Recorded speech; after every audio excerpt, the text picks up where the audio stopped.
Então, mestres, hoje a gente vai considerar duas coisas assim, muito simples, muito rápido, mas são dicas que podem fazer um pouco de diferença quando vocês estiverem desenvolvendo os dashboards. A primeira dica é, quando a gente vai aqui no Slicer e tem esse tipo de... Isso aqui é um Slicer, eu usei aqui informação de código de vaga da GUP, não tem nada confidencial nem nada disso. Só que aí, se vocês olharem aqui nos filtros do lado, vocês podem pesquisar qualquer número. Não tem número nenhum aqui, mas se colocar 32 ele pesquisa. Só que no Slice, tá vendo que não tem nada? Não tem nada de pesquisar o número. Como que vocês fariam para habilitar uma barra bem parecida com essa aqui, aqui? Vai nos três Sem... pontinhos lá e Vamos ver. 3 pontinhos. pesquisar. Pesquisar. Exatamente. Essa é uma das maneiras que a gente pode fazer. Existe uma outra maneira. Qual seria a outra maneira da gente fazer isso? É um atalho que a gente faz sempre. Quando vai pesquisar alguma coisa. Ctrl F, mestre, também? Exatamente. Ctrl F. Se a gente salva o nosso Power BI com essa barra de pesquisar, ela vai lá para o usuário, tá?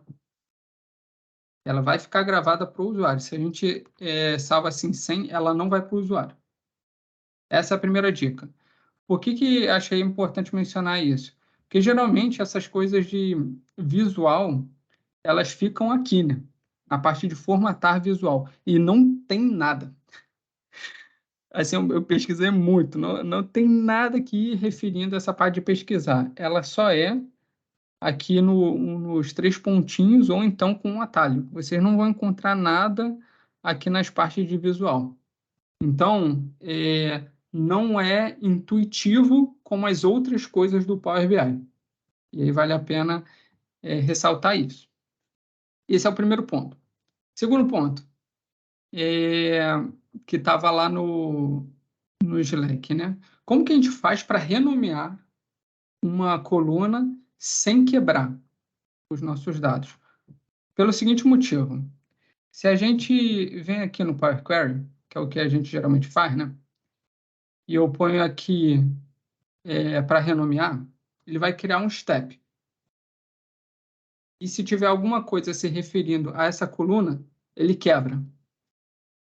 Qualquer coisa que você tiver nessa coluna, ele quebra até por razões lógicas, né? Ele está tendo uma referência de empresa com tudo maiúsculo, chega lá no report, está tudo minúsculo. Como que a gente faz para isso não quebrar? Porque assim, trocar nome de coluna, cara, uma hora ou outra tu vai ter que trocar. Nem que seja lá no upstream, né? Lá do SQL. Mas como que você faz para trocar isso sem ter uma dor de cabeça? Clicando no nome da coluna lá na parte de dados, mestre. Qual delas? Vamos lá. Na guia lateral ali da esquerda. Aqui. No segundo ícone. Isso. Não. Aí se você mudar, vai mudar também o nome. Vai criar um step lá no Power Query, não vai? Alterar o Não. nome da coluna. Fala aí qual que é a sua sugestão, mas cara, que eu não entendi. Não, é que eu não tenho certeza, faz um tempo. Se você for na guia dados ali, em cima da modelagem, na guia de... Aqui? Aí está na parte de relatório, vai na dados. Na esquerda Lá. ali, tem os 3 ícones laterais, aí o do meio. Aqui. Dá pra alterar o nome da coluna por aí também, né? Clicando em cima do nome dela, não é? Eu tô Então, enganado. só para relembrar, isso daqui, na verdade, é tudo uma coisa só, tá? Uhum. Então você alterando a coluna aqui ou aqui, ele é praticamente a mesma coisa. Tá. Apesar de você... aqui ser o Power Pivot, né, que a gente Uhum. considerava antes, do outro ser o Power Query e aqui ser o Power View, eles aqui para o Power BI, essa parte aqui é a mesma coisa. Uhum. Que se você alterar o nome da empresa aí nessa guia de dados, ele vai criar um step lá no Power Query também, né? Tipo, pelo menos um tempo atrás ele fazia isso. Eu Ele já vai vi. criar ele vai criar um step no Power Query. E aí, como que a gente faz, então? Ah, quer que crie aqui? Quer que faça Não, isso aqui dentro? pode fazer, pode fazer. Então, vou colocar aqui, ó, renomear empresa. Porque aqui, e aí se a gente vai no Power Query, ele criou um step.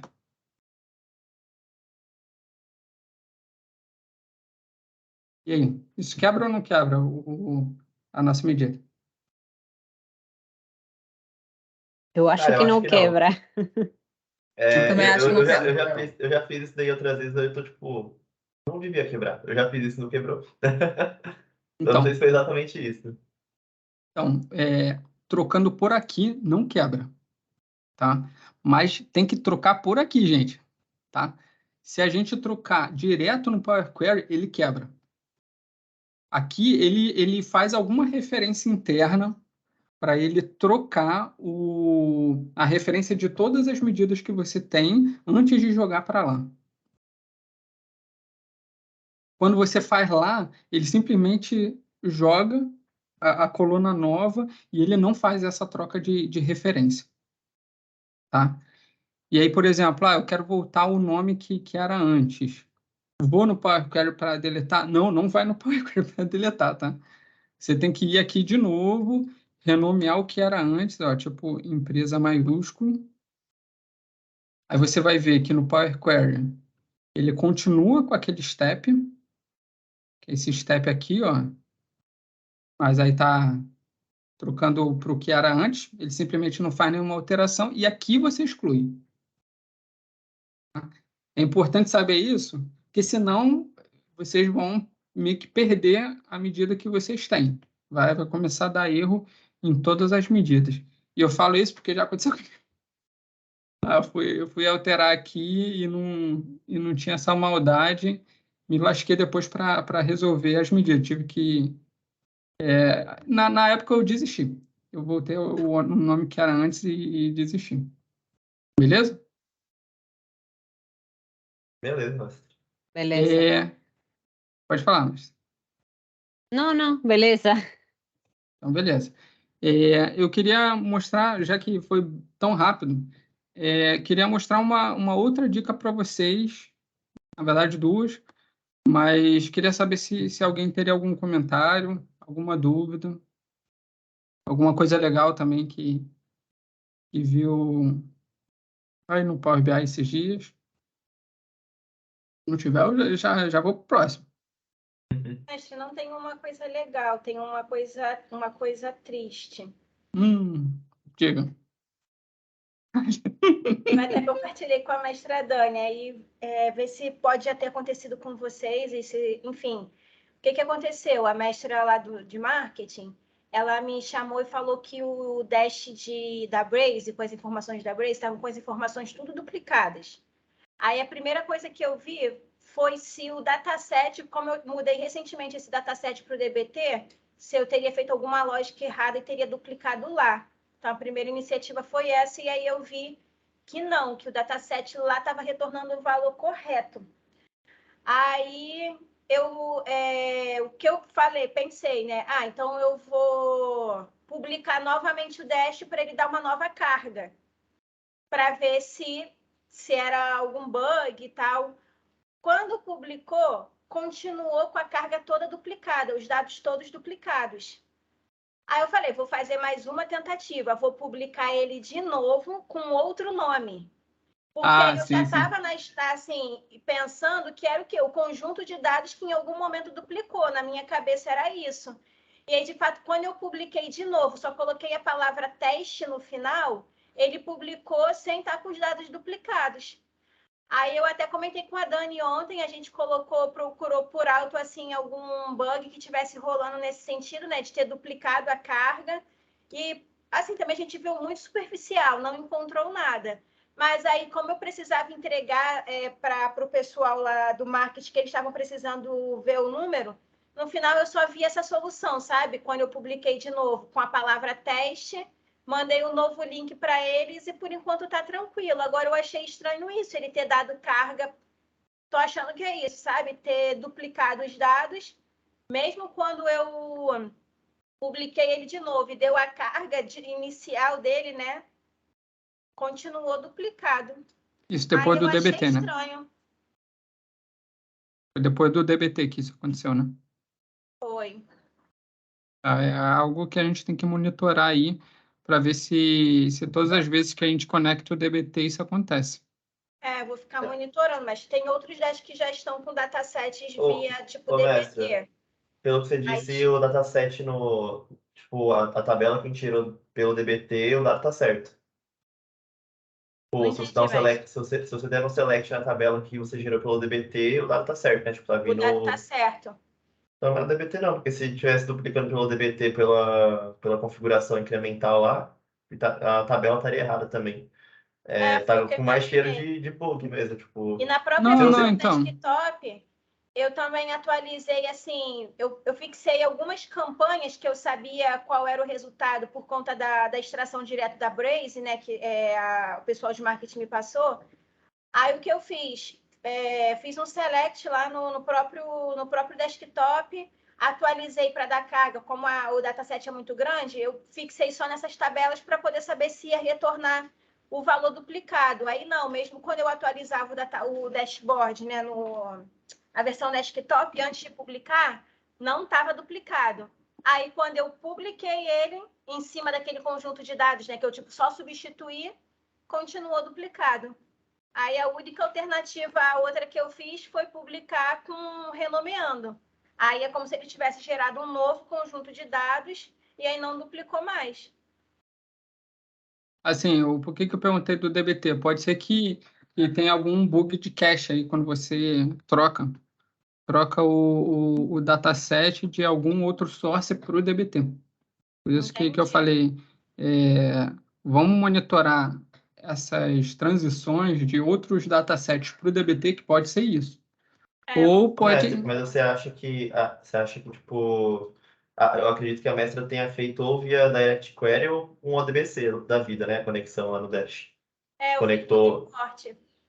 Então, aí você conectou via ODBC, então a conexão do gateway permaneceu a mesma. Tipo, a query em si, a tabela que a gente tá puxando lá dentro, eu não vejo muito por que daria problema. Tipo, já tô ocupando a atualização do Power BI, tipo, atualizou com Não, bug. mas então, pode ser um bug mesmo, entendeu? Pode ser um Aham. bug mesmo. Agora, por que que eu falo de monitorar? É porque aí, pelo menos, a gente sabe que tem esse bug, né? Esse bug está acontecendo, e se ele Uhum. for recorrente, quando a gente tem essas transições, a gente sabe que vai ter que excluir o dataset para poder colocar um novo, entendeu? De novo, Uhum. É mais nesse sentido. A gente não vai conseguir resolver o bug, porque não é da nossa parte, mas a gente sabe fazer um workaround para não quebrar tanto a cabeça. Sim. Vamos Uhum. ficar de olho com os próximos testes que estão já com algum dataset do DBT. E até outros, né, também, ver, porque se for um bug do Power BI em si, pode acontecer com outros também, enfim, ficar de olho. Sim, Aí só sim. compartilhei porque, assim, a única solução que eu vi foi essa, e se eu ver outra e se acontecer de novo, eu compartilho também. E, inclusive, pode ser intermitente esse bug, né? Pode ser que você fez aí com teste e o teste depois ele fique duplicado também. Então, ficar atento aí com esses possíveis bugs que acontecem. Beleza? Beleza. A outra dica que é dar já não é de Power BI, mas é do próprio Slack.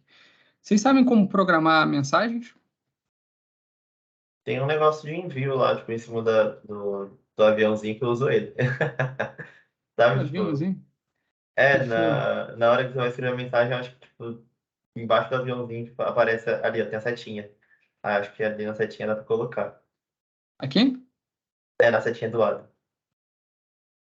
Esse aqui. Eu uso isso daí. Exatamente. Eu só não entendi o aviãozinho. Não é um aviãozinho, não, isso daí pra mim é um aviãozinho de papel. Para mim não é seta, né? Pra mim é um aviãozinho. Mas é isso aqui mesmo, tá? Então, por exemplo, de vez em quando vocês veem que eu mando metodicamente 9 horas, é porque eu não mandei metodicamente 9 horas, eu programei para mandar 9 horas. Uma mensagem. Tipo essa daqui, ó.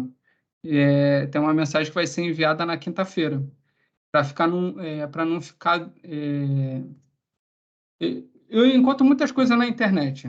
E para eu não ficar mandando muitas mensagens, eu mando essas mensagens em dias e horários específicos. Então, ainda mais essas coisas que eu descubro, por exemplo, essa mensagem que eu vou enviar na quinta, 9 horas da manhã, é algo que está disponível no Power Automate de análise de sentimento, algumas coisas de inteligência artificial, tá? E aí eu não vou mandar 9 horas. Tá aqui programado para mandar 9 horas. Então, isso daqui eu acho bem interessante. Então, por exemplo, a gente está trabalhando depois do horário de trabalho e quer enviar uma mensagem para alguém. Poxa, é legal se a gente colocar para enviar essa mensagem no dia seguinte, 9 horas da manhã, para a pessoa não Boa. ficar naquela ânsia de responder, né? Eu vou começar a usar, porque eu sempre mando uma mensagem às 7 da tarde e começa assim, desculpa o horário tóxico, mas pode responder à vontade. Com isso eu já não vou precisar mandar essa mensagem nesse momento. Obrigada. Isso aqui facilita bastante. Exatamente por causa disso, para não ficar dando um overflow de mensagens ou mandar mensagens fora do horário. Daí Pô, mestre, eu achava ajuda. que você era todo metódico, tal, cravadinho no horário de trabalho. Negativo. Na verdade, eu queria que o WhatsApp tivesse essa funcionalidade, mas não tem. Então, Seria bom. Não, quando eu isso daí. descobri ela aí no Slack, eu fiquei chorando pra ter no Teams, que aqui na graduação a gente usa mais Teams do que Slack, né? Isso, exatamente. No Teams eu também gostaria que tivesse, não tem. E aí, só uma última. Não sei se todos usam aqui o Slackbot. Eu uso muito o Slackbot para me relembrar coisas. Eu acredito que agora eu não tenho nada assim para relembrar. Deixa eu ver aqui. Deixa eu ver aqui, ver lembretes concluídos. Você tem como botar para o Slackbot ele relembrar algumas mensagens para você. E aí, por exemplo, aqui, eu estava tendo uma conversa aqui com a mestra Keila, e é sobre alguma coisa específica de como que a gente vai calcular, e eu quero que me relembrar amanhã. Posso ir aqui, ó, lembre-me disto. Então, eu colocando aqui para me lembrar amanhã, ele vai lembrar essa mensagem 9 horas da manhã. E aí, realmente, ele vai vir amanhã e vai. É como se ele criasse uma tarefa para mim. Se eu não dou como concluída essa tarefa, vou colocar aqui lembrar lista. Aí, ó, futuros. Se eu não dou como concluída essa tarefa, ela vai virar para tarefas incompletas. E aí sempre vai ficar aí, até eu concluir. Então, literalmente, aquela mensagem vira uma tarefa. Isso aí é bem útil para não esquecer as coisas. Muito útil. E aí você pode colocar uma data personalizada. Super útil. No Teams, dá para fazer isso também. Só que dá para fazer, se eu não me engano, de maneira limitada. Até acho que 6 mensagens. Tá ok? Então, isso aqui é muito, muito útil para você não esquecer das coisas.